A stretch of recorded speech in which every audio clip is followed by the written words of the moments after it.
Olá pessoal, tudo bem com vocês? Modo turbo aí tá ativado, como é que vão as coisas? Tudo tranquilo, na paz? Vamos aqui começar o nosso bloco de aulas em relação à segurança do paciente. Nesse primeiro bloco nós vamos fazer aqui uma introdução do assunto, quais são os materiais que nós vamos aqui utilizar para mostrar para você o que é que mais cai em prova, o que é que deve ser o seu foco dentro dessa disciplina.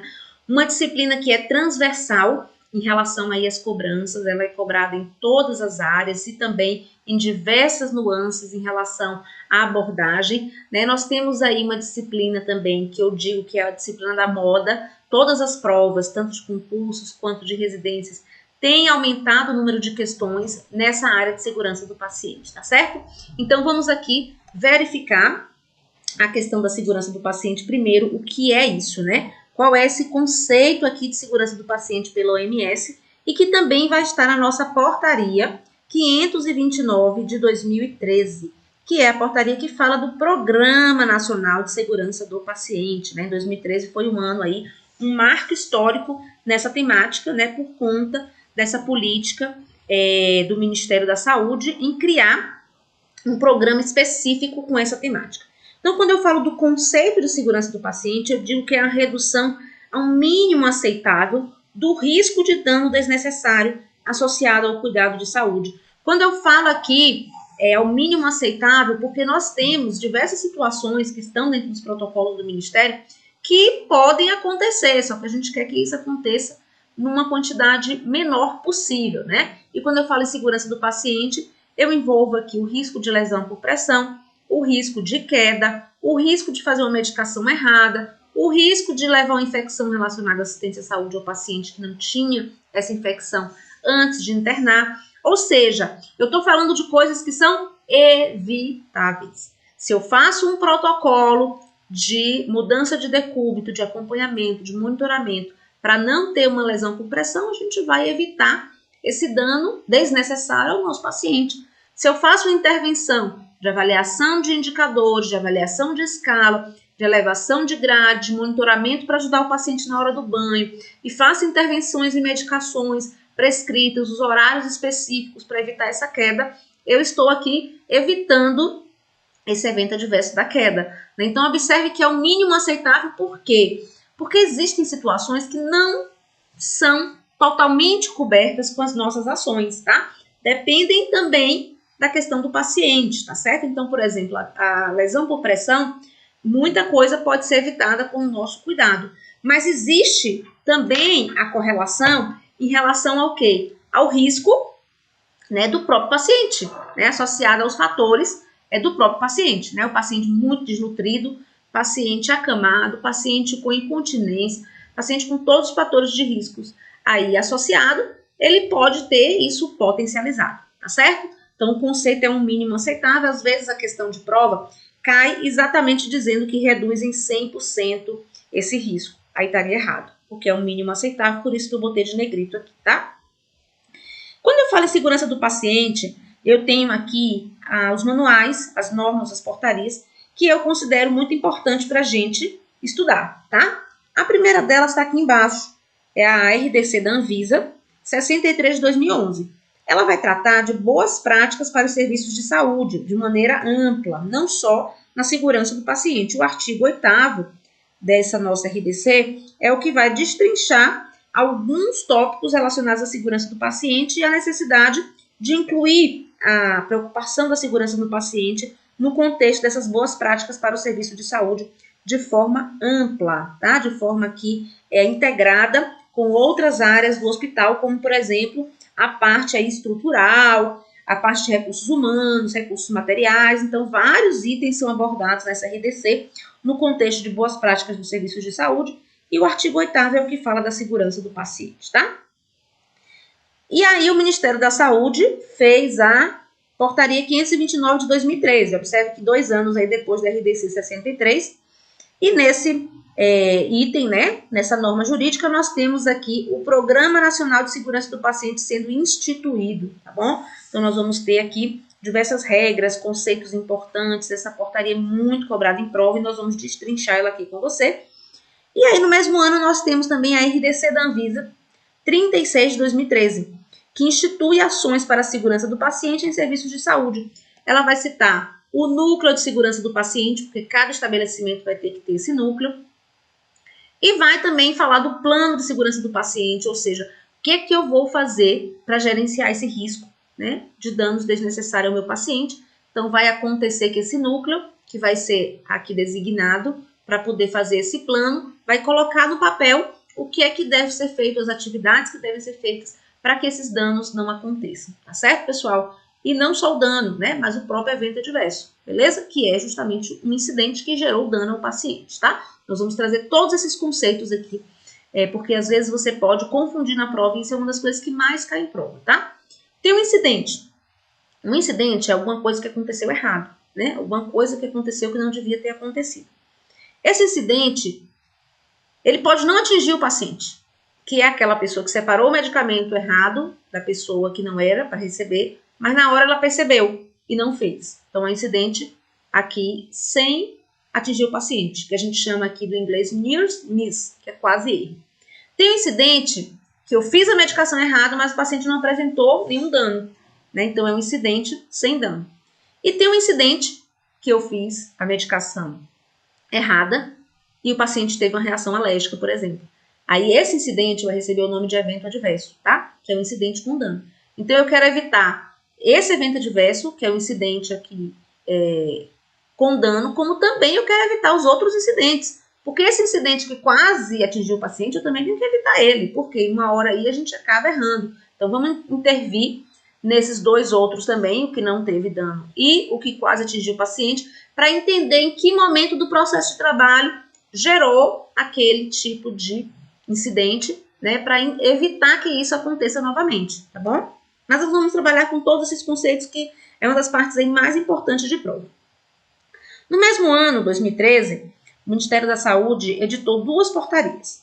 Cada uma delas vão descrever aqui 3 protocolos, né, dentre os 6 aí, da segurança do paciente, tá bom? São os protocolos básicos.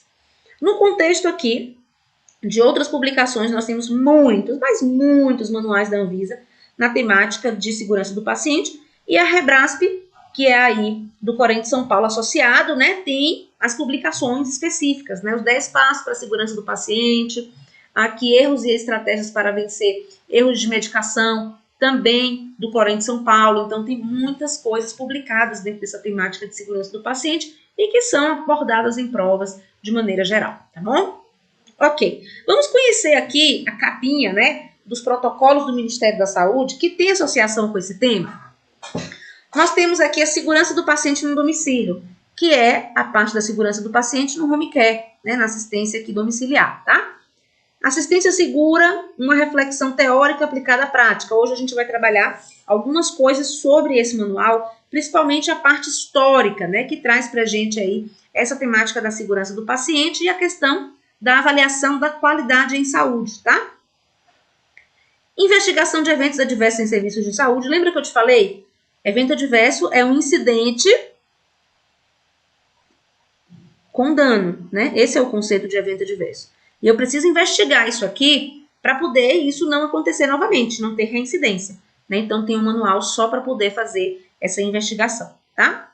Gestão de risco, investigação de eventos adversos relacionados à assistência à saúde. Ele vai destrinchar aqui essa gestão de risco, usando várias ferramentas da administração associada a essa temática, tá? Esse aqui é uma gravação à parte, que é medidas de prevenção de infecção relacionada à assistência à saúde, porque um dos aspectos aí que o paciente pode desenvolver no hospital, né, de forma desnecessária, é a IRAS, né, antigamente chamado de infecção hospitalar, hoje infecção relacionada à assistência à saúde, tá? Então, observe que o nome da série desse manual é segurança do paciente, tá? Então, tá dentro desse assunto. Aqui também, ó, limpeza e desinfecção de superfícies, né? Porque se eu evito a contaminação ambiental, eu evito as infecções relacionadas à assistência à saúde, eu também estou trabalhando com a segurança do paciente. Então, observe que diversos assuntos vão aqui trabalhar de forma transversal a temática da segurança do paciente, tá? Aqui tem outro manual que aborda a segurança do paciente, que traz para a gente, inclusive, o segundo desafio global pela segurança do paciente, tá? Tá bem clarinho aqui, você não está nem conseguindo enxergar, que é o segundo desafio, eu que estou falando, mas esse nome deve ser guardado por você. É um dos protocolos mais cobrados em prova. Cirurgias seguras salvam vidas, né? Foi aí o tema do segundo desafio. Professora, se tem segundo, tem o primeiro. O primeiro é uma assistência limpa, uma assistência segura, para prevenir aqui a infecção relacionada à assistência à saúde e incentivando, cuidando do protocolo da higienização das mãos. O segundo foi esse, trazendo como foco diversas abordagens dentro do centro cirúrgico para aumentar a segurança desse paciente no ato cirúrgico, dentre elas o checklist, né, nos 3 momentos de verificação. Vamos ver cada protocolo desse em um bloco específico, né? E o terceiro, que foi em 2017, trouxemos aí como tema evitar erro de medicação, né? Estratégias para evitar erros de medicações, que é um tema também extremamente relevante para a gente, ok? Beleza. Tem mais? Tem mais. Tem implantação do núcleo de segurança do paciente. Observe que em 2013, com a RDC 36, nós tivemos a demanda aí de que os estabelecimentos fizessem o seu núcleo, né? Lá na RDC 36 tem as atribuições desse núcleo de segurança do paciente e dentro dessas atribuições tem aqui fazer o plano, né? E esse manual, ele vai instruir os estabelecimentos a montarem esse núcleo e também para que esse núcleo faça esse plano de segurança, tá? Do estabelecimento. Aqui tem um outro manual que tem caído bastante em prova, né? Que é aqui, como posso contribuir para aumentar a segurança do paciente? Que são orientações aos pacientes, familiares e acompanhantes de como participar ativamente do seu processo de internação. E aí inclui aqui o quê? Inclui a questão relacionada a o paciente ser instruído a perguntar, a intervir, a querer saber. E aqui tem várias dicas dentro de cada um dos protocolos para que a segurança do paciente seja aumentada naquele estabelecimento, tá certo, pessoal? Então, aqui, em relação a isso, esses dois também são importantes. Com relação ao uso seguro de medicamentos, que foi aqui o nosso terceiro protocolo, né, em relação ao terceiro desafio pela segurança do paciente, nós temos esse aqui, que é do Corém de São Paulo, uso seguro de medicamentos, um guia para preparo, administração e monitoramento. E tem esse aqui, só falando dos vários tipos de erros de medicação, define o que é esse erro e traz as estratégias para prevenção. Então, eu vou dizer, por exemplo, erro de omissão, deixar de checar a prescrição é um erro de omissão. Deixar de voltar para ver a pressão do paciente que tomou o antipertensivo é um erro de monitoramento. Então, tem vários tipos de erros, isso aqui tem caído demais em prova. Então, é importante que você assista também a aula que fala sobre tipos de erros e estratégias para vencer esses erros, tá? Nós vamos falar de cada manualzinho desse, cada material desse, e eu estou te mostrando o quanto que esse conteúdo é extenso e o quanto que é importante, está tudo consolidado aqui na nossa aula para direcionar você no que é importante para a nossa prova de concurso, tá certo, gente? E de residência. Ok. Dentro das nossas referências de conteúdo aqui para segurança do paciente, eu tenho as publicações do IBSP, que é o Instituto Brasileiro para a Segurança do Paciente, tá? Eu peguei aqui a logo, né, do Instituto Brasileiro para a Segurança do Paciente, para a gente criar familiaridade com ele. Peguei aqui alguns temas publicados de artigos do Instituto Brasileiro de Segurança do Paciente, porque essas divulgações, essas discussões, isso aqui tem caído demais em prova, tá? E aqui eu trago como exemplo, terapias infuncionais, atualização profissional colabora com a segurança do paciente em relação aí à hemotransfusão. Lista de medicamentos potencialmente perigosos, que são os medicamentos de alto risco, e ele traz para a gente as medidas da OMS para prevenção de erros de medicação. Essa lista de medicamento perigoso, gente, é muito, mas muito cobrada em prova. Pergunta aqui, por exemplo, quais são os medicamentos potencialmente perigosos, né? Aqui pra gente, a insulina, antiarrítmicos, drogas vasoativas, então nós vamos ter vários tipos de medicamentos potencialmente perigosos. Menor rigidez no jejum pré-operatório contribui para bem-estar do paciente sem aumentar risco. Outro artigo publicado pelo BSP, Central de Material de Esterilização, coração do hospital, falhas nos processos geram riscos diretos ao paciente. Então, serão temas aqui que eles vão discutindo conectados com a segurança do paciente, tá? Luta contra a resistência antimicrobiana, segurança da medicação na transição do cuidado, né, em relação à transferência de paciente, é o momento que mais acontece erro de medicação. Segurança do paciente em pronação na UTI, no contexto do COVID, né, foi criado aí um checklist para verificar todos os detalhes na hora de pronar o paciente, para ver se realmente não vai ter uma extubação acidental, não vai ter queda, não vai ter nenhuma complicação associada a esse procedimento. Então, aqui tem uma manobra de risco, né? Nós temos riscos para a manobra, extubação acidental, lesão por pressão, deslocamento do catéter, necessidade de aumento da sedação. E aí, nós vamos ver que as vantagens aí, em alguns casos de paciente, vão ser maiores e por conta disso a gente tem que fazer esse checklist para evitar os danos associados, tá? Por exemplo, nesse checklist de posição prona, inclui aqui cuidados pré-manobra, cuidados na execução da manobra e cuidados pós-manobra. Observe que a gente está discutindo a introdução do tema, né? A gente está introduzindo a segurança do paciente e eu já estou te falando assim, não fica bitolado apenas nos 6 protocolos do Ministério, isso cai em prova? Despenca, a gente sabe disso. Mas olha quanta coisa está sendo discutida, gente, nessa temática de segurança do paciente, né? Tanto no contexto do Covid, quanto aqui com relação aos profissionais de saúde, é isso mesmo. 2020, uma das discussões fortes aí no Dia Nacional da Segurança do Paciente foi exatamente profissionais seguros, pacientes seguros, né? A importância de trabalhar aqui o profissional de saúde ser cuidado, né? Para que a gente não evolua para um burnout, para o estresse exagerado, né? A questão do esgotamento máximo, e acabe gerando danos ao paciente por conta dessa situação dos profissionais de saúde. E no contexto epidemiológico do Covid, isso se tornou mais evidente ainda, com inclusive mortes, né, dos colegas aí que estão na linha de frente, o que tornou a questão aí do estresse do trabalho ainda maior. Então, essa preocupação, vamos pensar em segurança do paciente, mas também vamos pensar na segurança desse profissional, que combina com a discussão internacional da prevenção quinquenária, né, que é cuidar de quem cuida. Então, tá indo na mesma linha aí das publicações nesse sentido, tá certo? E aí, eu tô mostrando ainda a introdução do assunto, quais são os manuais que falam o que está dentro dessa temática da segurança do paciente, quais são os órgãos envolvidos com a segurança do paciente, né? A gente já falou do Ministério da Saúde, já falamos da Anvisa, já falamos do Instituto aqui, também Brasileiro de Segurança do Paciente. A Fiocruz também participa ativamente desse projeto em relação à segurança do paciente. Então, são aí publicações importantes para a gente monitorar e acompanhar, tá? E as publicações do Instituto têm caído demais em prova, tá? Por isso que eu estou trazendo aqui os temas que estão em discussão para a gente verificar. Então, no cuidado pré-manobra, ele coloca aqui cuidados nutricionais, materiais necessários, aspectos gerais, via aérea, analgesia e sedação.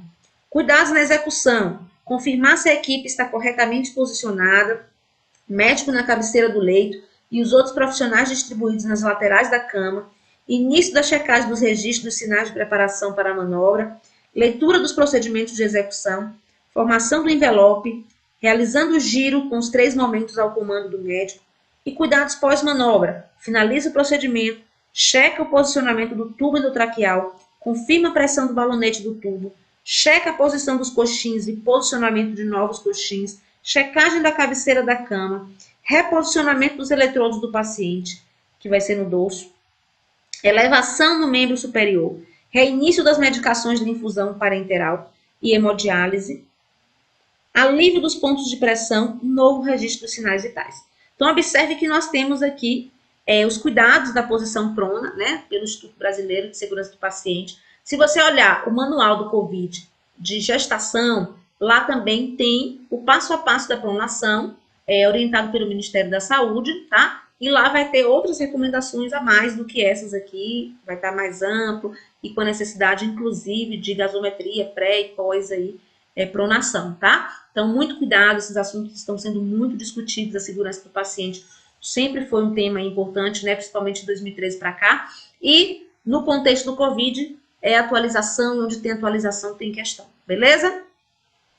Agora vamos trabalhar essa história, né, porque eu acabei de falar sempre, mas na verdade nem sempre essa segurança do paciente teve essa discussão tão importante como hoje, tá? Então observe que em 1960 foi instituída nos Estados Unidos a prática de verificação dos 5 Cs. os 5 certos aqui da medicação.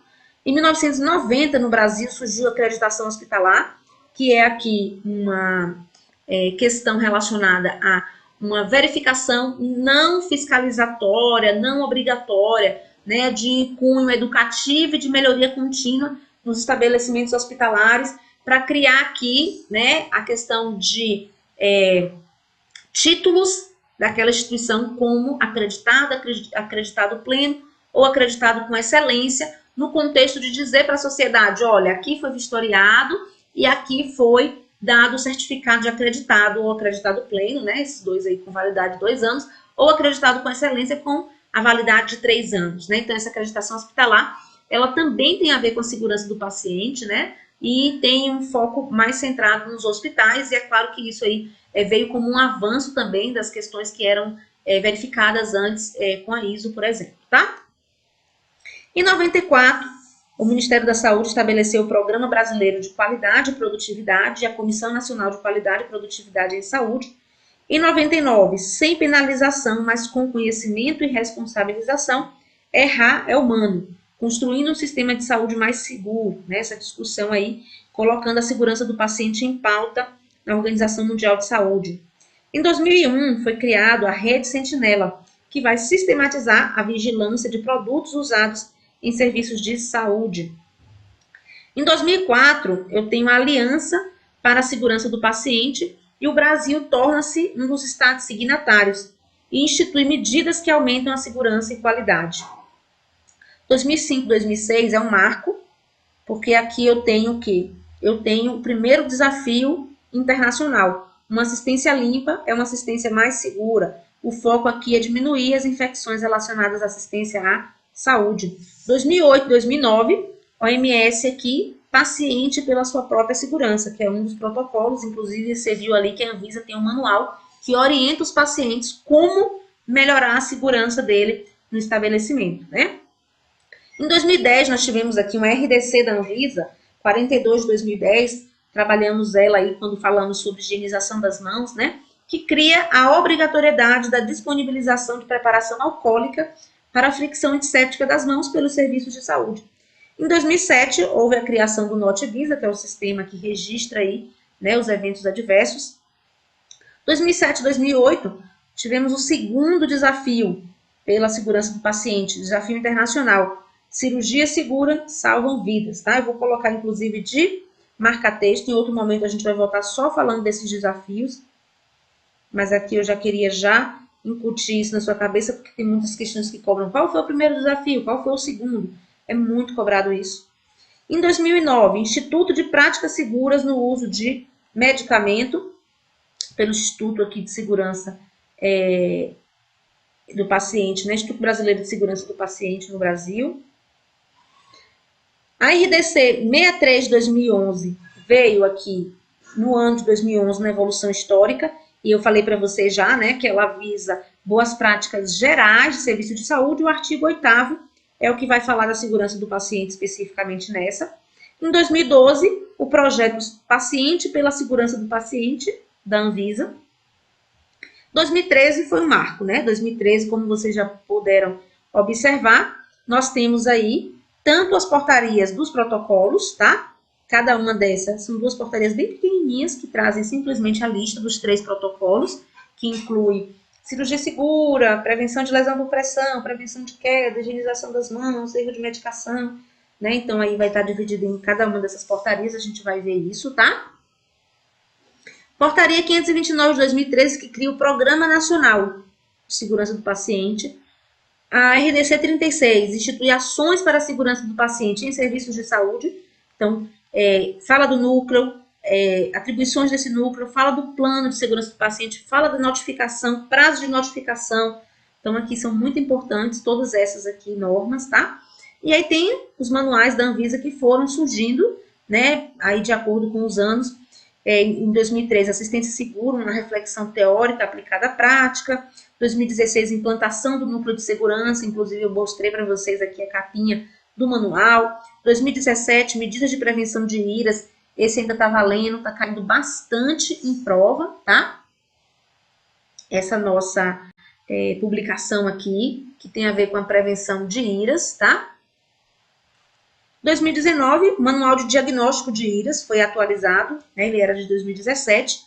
Observe que esses dois manuais, um de diagnóstico e outro de medidas de prevenção, em 2013 houve a primeira publicação, tá? Em 2017 a segunda e agora, no ano passado, 2019, houve a publicação do diagnóstico, tá? E agora, ainda não atualizou o de medidas de prevenção no dia que eu estou gravando aqui, tá? Em 2020, a discussão foi segurança do paciente, voltada aqui para a segurança do profissional de saúde. O tema da discussão, segurança do profissional de saúde, uma prioridade para a segurança do paciente. Essa discussão veio na vigência aqui da pandemia da Covid-19, né? Onde tem aí os profissionais da saúde atingidos, né, de forma bem significativa, tá? Ok, com relação às ações internacionais da Organização Pan-Americana de Saúde, da Organização Mundial de Saúde e o envolvimento do Brasil nesse movimento para a segurança do paciente, nós temos a questão dos desafios, tá? Temos a Aliança Mundial pela Segurança do Paciente, que é aqui gerenciada pela OMS, né? E o Brasil é signatário, faz parte aí dos protocolos.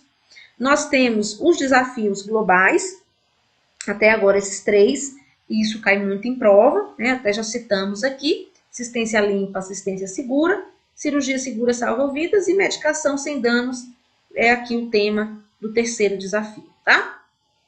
A questão da nova visão, focada aqui na prevenção de erros, né? É preciso, para estudar isso, lembrar do modelo de queijo suíço, né? Esse modelo de queijo suíço de acidentes organizacionais, isso é muito utilizado na avaliação de qualidade em saúde. Esse modelo é de James Rison, né? Uma barreira para os erros, né? Quando a gente pensa no queijo suíço, a gente pensa em furos, né? Aquela fotozinha do queijo, então são as fatias do queijo, onde o buraco aqui da primeira fatia é diferente do buraco da fatia seguinte, que é diferente da fatia seguinte. Por quê? Se tiver o buraco em todas as fatias no mesmo lugar, eu vou ter aqui o erro atingindo quem lá no final? O paciente, tá? Então, eu vou colocar barreiras diversas para que aquele erro não operacionalize. Então, vamos dizer aqui um exemplo da medicação. A medicação ela pode acontecer problemas no processo em vários lugares. Na dispensação, e aí se a pessoa que está dispensando para a unidade de saúde, aquela medicação não percebe o erro, passou pelo buraco 1, né?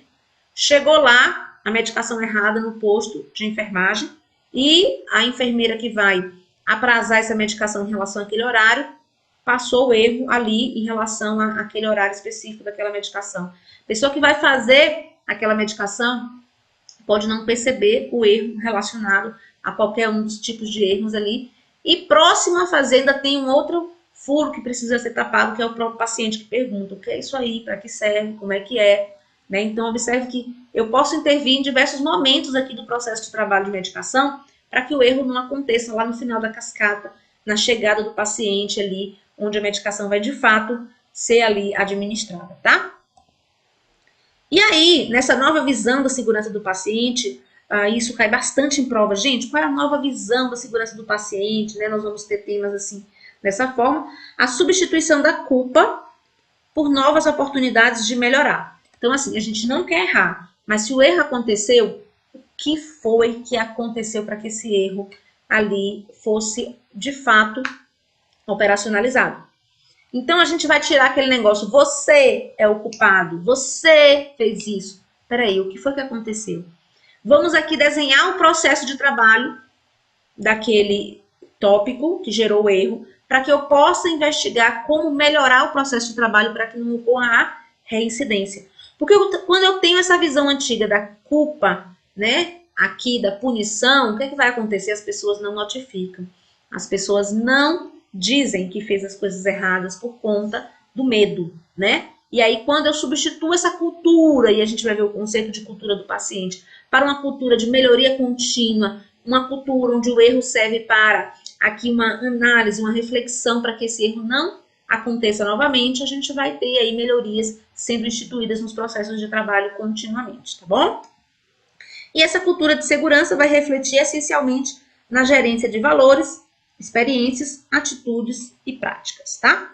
Quando eu falo do queijo suíço, O que eu quis explicar com a caneta passando dentro da mão foi isso aqui, tá? E aí tem uma figura melhor para você entender.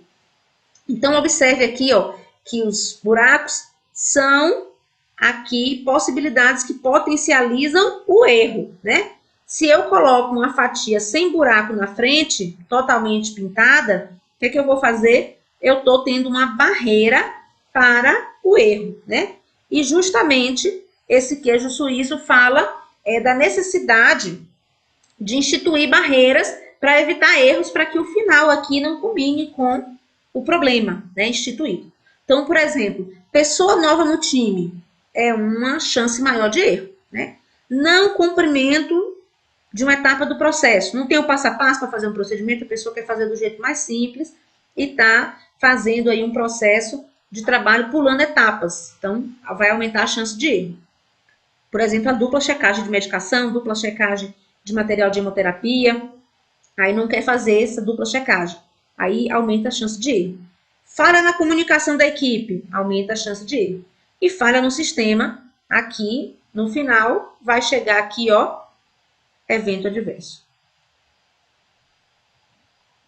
E aqui eu venho tampando essas lacunas. Equipe qualificada, processos consolidados, todo mundo cuidando, cultura organizacional onde todo mundo se preocupa com a segurança do paciente e com a sua própria segurança e com a segurança dos membros da sua equipe, tecnologias instituídas, né, para tirar as falhas humanas do processo, para que a tecnologia ajude, como prescrição, por exemplo, aqui eletrônica, né, já com os medicamentos que o paciente tem alergia, sem permitir fazer a prescrição dele, enfim. Então, vários processos de trabalho vão ser implementados para que a gente tenha aqui impedimentos desse evento adverso, tá? E quando a gente fala em qualidade, segurança do paciente, é importante a gente lembrar dos pilares de Dona Bedian, frente aqui à qualidade geral, né? E eu peguei a palavra-chave e fiz um resumo desses conceitos aqui relacionados, tá? Então, eu tenho aqui os atributos da qualidade: a eficácia, a efetividade, a eficiência, são os 3 conceitos mais cobrados em provas, tá certo? E além desses, eu tenho aqui a otimização, a aceitabilidade, a legitimidade e a equidade, tá? Esses conceitos nós vamos ver no bloco seguinte, tá certo? E os manuais da Anvisa traz pra gente aqui, né, o manual da Anvisa que traz essa questão dos atributos da qualidade, ela traz uma comparação desses atributos, né, de Dona Bedian com outros teóricos, né, com outras instituições que trazem conceitos desses mesmos termos aqui de forma complementar ou usam outros atributos também, né, mas os mais cobrados em provas são esses aqui, tá certo? Então, vamos lá no próximo bloco para a gente conversar sobre a gestão da qualidade e a segurança do paciente.